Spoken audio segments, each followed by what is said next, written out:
மின்சார கட்டணத்தை செலுத்த செயலியை தமிழக மின்துறை அமைச்சர் தங்கமணி அறிமுகம் செய்கிறார். சென்னை அண்ணா சாலையில் உள்ள மின் பகிர்மான அலுவலகத்தில் நடைபெறும் நிகழ்ச்சியை நேரலையில் பார்க்கலாம்.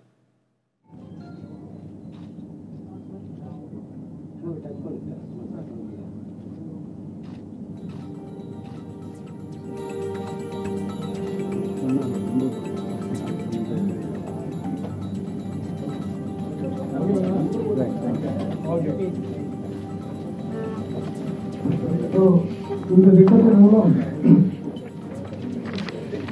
இன்னும் ஒருவர் பணம் செலுத்துவது எளிமையாக்கப்பட்டுள்ளது. இந்த மொபைல் ஆப் கூகுள் பிளே ஸ்டோரில் இன்ஸ்டால் செய்து பின் கோடை போட்டு இந்த சேவையை தொடர உள்ளே செல்லலாம். மின் கட்டணத்தை செலுத்தும் பணியை எளிமைப்படுத்தும் விதமாக தமிழக மின்துறை அமைச்சர் தங்கமணி செயலியை தற்போது அறிமுகம் செய்து வைத்திருக்கிறார். மக்கள் வரிசையில் நின்று மின் கட்டணம் செலுத்துவதை தவிர்த்துவிட்டு செயலி மூலமாகவே எளிமையாக தங்கள் வீட்டு மின் கட்டணங்களை செலுத்த முடியும் என்றும் இந்த ஒரு செயலி அறிமுகப்படுத்தப்படும் என்றும் சட்டப்பேரவையில் ஏற்கனவே தெரிவிக்கப்பட்டிருந்தது. தொடர்ந்து இது பற்றி பேசப்பட்டு வந்தது. தற்போது இந்த செயலி அறிமுகப்படுத்தப்பட்டிருக்கிறது. இதன் முழு விவரங்களை நமது செய்தியாளர் சுபாஷிடம் கேட்கலாம். சுபாஷ், இந்த மின் கட்டணம் செலுத்துவதற்காக தற்போது செயலி அறிமுகம் செய்யப்பட்டிருக்கிறது, விவரங்களை சொல்லுங்க. வசந்த், மின் மானிய கோரிக்கையின் போதாக விவாதத்தின் போது உறுப்பினர் ஒருவரை கேள்வியின் பொழுது அமைச்சர் தங்கமணி இதற்கான ஒரு செயலி உருவாக்கப்பட்டு வருவதாகவும் தெரிவித்திருந்தார். அது மிக விரைவிலேயே மக்களின் பயன்பாட்டுக்காக வரும் என்றால் அந்த செயலியானது தற்போது பயன்பாட்டிற்கு வந்திருக்கிறது. டான்ஜெட்கோ என்ற அந்த வார்த்தையை டைப் செய்து கூகுள் பிளே ஸ்டோரில் டைப் செய்து பதிவிறக்கம் செய்து கொள்ளலாம். இந்த பதிவிறக்கம் செய்த பிறகு தங்களது நுகர்வோர் அவர்களது மாவட்ட பின்கோடை பயன்படுத்தி அவர்களது வரிசை எண், அவர்கள் ஊர் எண் எல்லாத்தையும் பதிவிறக்கம் குறிப்பிட்டு பதிவு செய்து கொள்ளலாம். அந்த பதிவு செய்த அடிப்படையில் அவர்கள் முழுவதுமாக அவர்களது எந்த நுகர்வோராக இருந்தாலும் சரி, அதாவது வீட்டு உபயோகமாக இருந்தாலும் தொழில் நிறுவனங்களாக இருந்தாலும் யாராக இருந்தாலும் இந்த செயலியை பயன்படுத்தி இந்த மின் கட்டணத்தை கட்டலாம். சுமாராக 2.7 கோடி நுகர்வோர்கள் இதன் மூலமாக பயன்படுவார்கள்.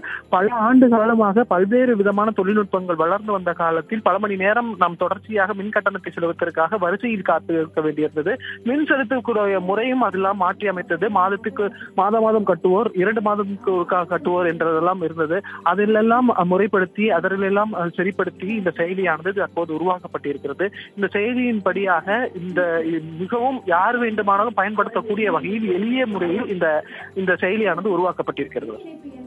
வீடுகளை தவிர அலுவலகங்கள் போன்றவற்றிற்கும் இதன் மூலம் மின் கட்டணத்தை செலுத்த முடியுமா? ஆமா, நிச்சயமாக. அதைத்தான் இவர்களிடம் நாம் கேட்ட பொழுது 2.70 பேர் இதில் நுகர்வோர்களாக இருக்கிறார்கள் அப்படி என்று தெரிவித்திருக்கிறார்கள். ஆகவே அந்த 2.70 பேரும் அதிலும் உள்ளடக்குவார்கள் என்று இவர்கள் தெரிவித்திருக்கிறார்கள். இது இந்த செயலியின் விளக்கம் தற்போது கொடுக்கப்பட்டிருக்கிறது. அது முடிந்ததாக பின்னராக அமைச்சர் அதன் முழு விவரத்தையும் செய்தியாளர்கள் சந்திப்பில் தெரிவிக்க இருக்கிறார். யார் யாரெல்லாம் இதில் கட்டலாம், எப்படி கட்டலாம் என்ற விவரங்கள் எல்லாம் இப்பொழுது இன்னும் சற்று நேரத்தில் அதை சொல்ல இருக்கிறார். சுபாஷ், தற்போது நடைபெற்று வரும் இந்த அறிமுகப்படுத்தும் நிகழ்ச்சியில் யாரெல்லாம் பங்கேற்று இருக்கிறார்கள்? சுபாஷ், மின் பகிர்மான கழகத்தின் அமைச்சர் தங்கமணி இந்த செயலியை தொடக்கி வைத்து அவர் இதில் கலந்து கொண்டிருக்கிறார். மின் பகிர்மான கழகத்தின் தலைவர் இதில் டான்ஜெட்கோவின் தலைவர் இதில் பங்கேற்றிருக்கிறார். அதே போல செயலாளர்கள் பங்கேற்றிருக்கிறார்கள். மின்துறை சார்ந்த உயர் அதிகாரிகள் எல்லாமே இதில் பங்கேற்கிறார்கள். மக்கள் இதை எவ்வாறு பயன்படுத்திக் கொள்ளலாம் என்பதை அந்த செயலியை பதிவிறக்கம் செய்யும் பொழுது அந்த கூகுள் பிளே ஸ்டோரிலேயே ஒரு சின்ன மினி வீடியோ, அதாவது அந்த செயலியை பயன்படுத்தும் முறையான வீடியோவும் அதில் இடம்பெற்றிருக்கிறது.